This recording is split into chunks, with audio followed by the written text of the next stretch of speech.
On 18th May 2023, a Nairobi High Court ordered for the freezing of all personal bank accounts registered under the Chief Registrar of the Judiciary, Anne Atieno Amadi, her son Brian Ochieng Amadi, and two others over an alleged gold scam. Justice David Majanja directed that no withdrawals should be made in the mentioned bank accounts without approval from the courts. But what Kenyans did not know is who had deposited the said amount of money totaling to 60,833,056 shillings in the bank accounts registered under the names of CRJ Anne Atieno Amadi, and what was the deal behind the transaction. K24 TV's Crime and Investigations Desk went further to trail the source of the funds and the fraudulent activities that surrounded the entire scheme, involving two Liberians, two British business partners, and a Kenyan. The deal was sealed in Dubai, United Arab Emirates. Documents in our possession point to a well-calculated scheme that was put in motion on 16 March 2021 at Emirates Towers Hotel in Dubai, UAE. The underhands in the deal was to have the two British nationals defrauded of millions of shillings in a purported gold business in Kenya. Two Liberians who spearheaded the transaction were aware of the intended plans by the British nationals to buy gold. They would then advise them to help them secure a good deal within Kenya. One of the documents we obtained, which we believe was a statement by the main complainant, Demetrius Bradshaw, a British national and a resident in Dubai, states that he is the director of Bratton Gold Trading LLC, a limited company incorporated in Dubai. He further alleges that he was defrauded $627,406 United States dollars and 48 cents. Through an introduction by a Liberian identified as Mr. Edward Taylor, they entered into a transaction to export 1,500 kilograms of gold bars allegedly owned by the Liberian and his family from Kenya to Dubai. The export was to be facilitated by a company by the name Universal Global Logistics UGL. Bradshaw says alongside his co-director were introduced to a Kenyan identified as Mr. Daniel Muridhi, who apparently was an officer of UGL, the company behind the gold deal in Kenya. Bradshaw continues to note that in the year 2021, they were invited to Nairobi with his co-director at a house along Marula Lane in Karen, which was branded UGL. At the villa, they met with Daniel Muridhi, where they were taken to a smelting facility within the compound and were shown what appeared to be gold pellets. He says after the viewing, Muridhi informed them that they did not have funds to cater for the export cost that would need to be paid in Kenya, and requested assistance from the British nationals to meet the cost. As part of the deal, the two British nationals were taken through an examination on at least 10 pellets of the sample product, which turned positive for gold. It was further agreed that ownership of the gold will be transferred into the British nationals' company name as part of their security. This was to be done allegedly through East African Customs Management change of ownership certificates, which were to be paid for. The British nationals also claimed they were provided with a certificate of origin and a mineral export license as part of the purchasing process.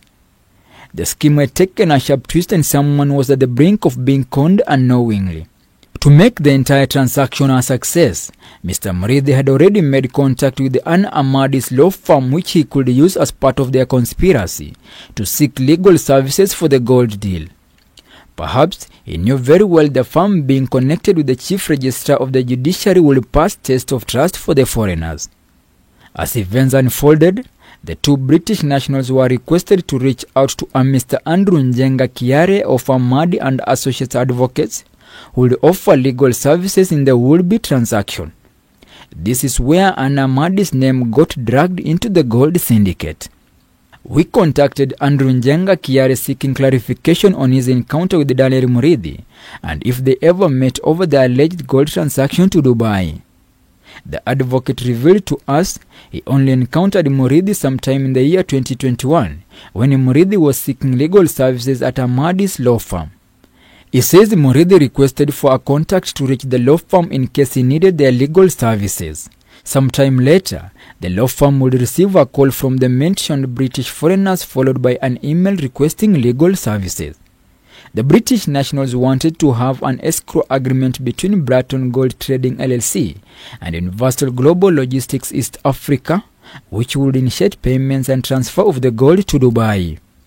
Andrew Njenga declined to give more information on what transpired thereafter, but referred us to their lawyer, saying all details pertaining the issue were with him. We reached out to their lawyer for further clarification, but still he declined to comment on the matter, arguing that it was before a court of law. However, he agreed with the facts we had brought to his attention. We further obtained crucial documents which had been filed in court on the matter. Part of the documents was an escrow agreement. It was made on 15 October 2021 between Bratton Gold Trading LLC, represented by Demetrius Bradshaw and Amadi and Associates Advocates. The terms and conditions of a business involvement between Bratton Gold Trading LLC, belonging to the two British nationals, and Universal Global Logistics East Africa, allegedly owned by Mr. Daniel Muridhi. In the agreement, the two parties never revealed the nature of business they were transacting. It was through this escrow agreement an escrow account was agreed upon. The account will see an agreed amount of money deposited into it by the buyers of the gold. The amount would only be disbursed in bits to the seller upon written authorization to offer logistics services for the transfer of the consignment to Dubai, as per directions captured via emails in our possession. To facilitate shipment of the gold from Kenya to Dubai, UGL needed money to generate clearance certificates for the cargo. Among certificates claimed were an ICGLR certificate, a mineral export permit, clearance certificates from East Africa Community Customs Management, change of ownership certificates, among others. This forced the two British nationals to release funds for this facilitation. Figures captured in emails and bank statements show that a total of about 60,833,056 shillings was deposited in the bank account captured in the escrow agreement for the purchase of the gold. A breakdown extracted from the bank statements shows how much was deposited by the two British nationals through an Eras DWC LLC bank in Dubai to Amadi and Associates Advocates bank account in Kenya for the transaction as per the escrow agreement. On 22nd September 2021, 192,790 USD was deposited in the bank account as a first payment towards the sale of the gold. The entire transaction was finalized on 19 October 2021 with yet another deposit of 259,990 USD. In the same bank account, there was another deposit of 5,190 USD, which we were told it was a refund to Amadi's law firm as an advance payment towards Daniel Muridhi. After receiving the payment for the purchase and shipment of the gold, Daniel Muridhi shared an official receipt he signed on 10 November 2021 to Bratton Gold LLC as a clearance leeway and ready to release the consignment from Kenya. The whole amount was withdrawn and allegedly paid to Daniel Muridhi in cash. But why? And just as a scripted movie, on Friday the 8th October 2021 at about 2:36 p.m. the shipment was ready at JKIA. An alleged invoice from Kenya Airways Cargo with details of the shipment was sent to Demetrius Bradshaw in Dubai, with a tracking number to help him monitor the progress of the shipment. In a turn of events before the consignment would leave Kenya, a man identified in court papers as Rufus Yaha came with a court order allegedly stopping the said shipment. The details of the orders were that Rufus Yaha, being the applicant and part of the deal to have the gold sold to Bratton Gold Trading LLC in Dubai, was not involved in the entire transaction process. He further claimed that the buyers of the gold had unpaid balance, which is stood to lose should the consignment leave Kenya. The alleged injunction brought to halt the entire process until concerns raised were addressed. The same information was passed to the directors of Bratton Gold Trading LLC in Dubai, raising eyebrows, since in the first agreement the two British nationals never revealed what kind of a transaction they were engaged in when they were in Kenya. They then opted to have the matter settled out of court to avoid losing their investment. The British nationals found themselves in between a rock and a hard place, since more money was needed to complete the transaction and they were at the risk of losing because they did not have an agreement indicating they were purchasing the gold. Remember, in their escrow agreement, they never revealed the nature of the business they were transacting for unknown reasons. It dawned upon the British nationals that they might have been conned. To salvage the damage, they contacted Victor Lee advocates to act on their behalf and offer legal services in pursuit of the matter, which was in Kenya. The matter having taken place at UGL offices within Karen in Nairobi, the advocates attempted filing a formal report at Karen police station, but they were turned away when officers at the station demanded to interrogate the complainant, who was in Dubai. It is alleged the directors of Bratton Gold Trading LLC were also threatened to be exposed for their alleged underhand dealings if they reported the matter to police. Without giving up, the entire process had to be choreographed, and eventually a formal complaint on the alleged fraud was reported by Victor Lee advocates at Kiambu Police Station in Kiambu under Police OB number 25/12 of February 2022. OCS Kiambu Police Station Stephen Wainaina assigned Inspector Wambani to investigate the case.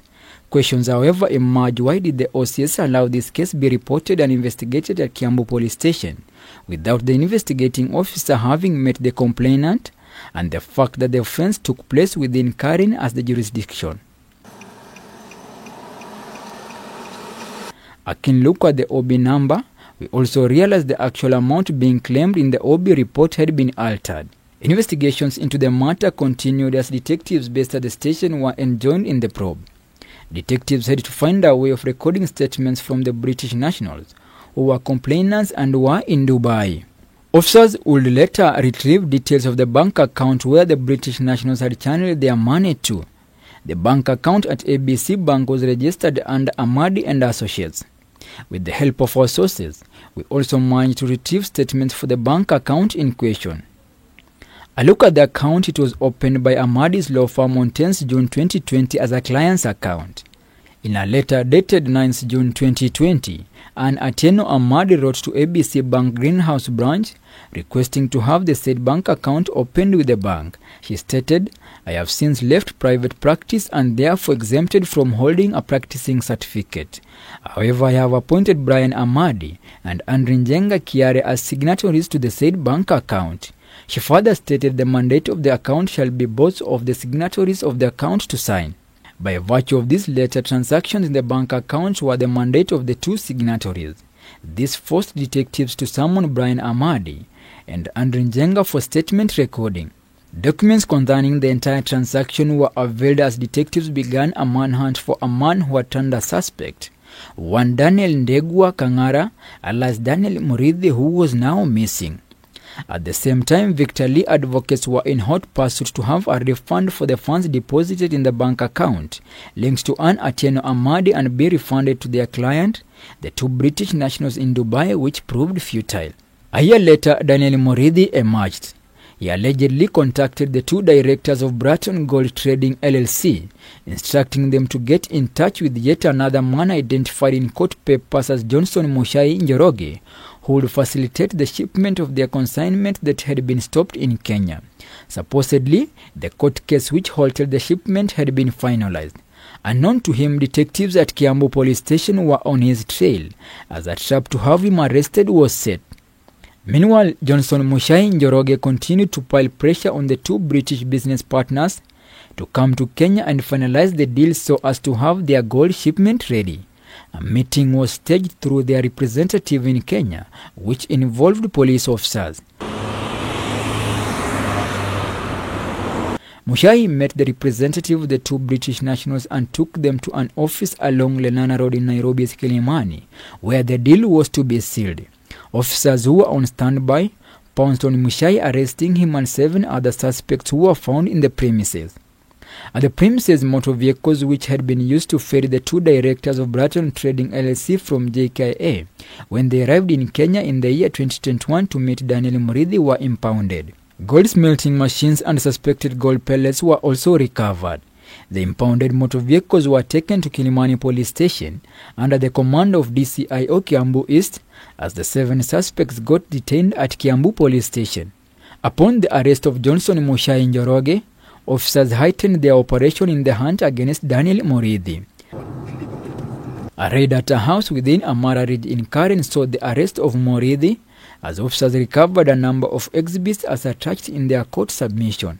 custom documents he had used to dupe the British foreigners were recovered, among other critical documents which formed part of the evidence.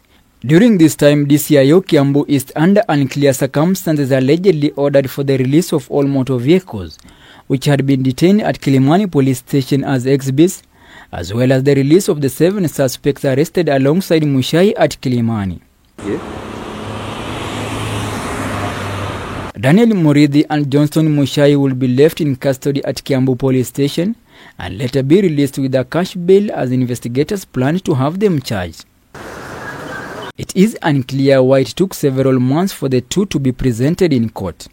Daniel Ndegwa Kangara alias Daniel Muridhi was charged on 14th March 2023 at Kiambu Law Courts. He was accused to have defrauded Metro's Bradshaw of Bratton Gold Trading LLC a sum of 64,654,700 shillings by pretending he was in a position to sell him gold. He also faced other charges related to forgery, where he was accused of forging a court order claiming to be a genuine document, stopping the shipment of the alleged gold. On his part, Johnson Mushai Njoroge was charged on 25th April 2023 at the same Kiambu Law Courts, where he faced charges related to conspiracy to defraud.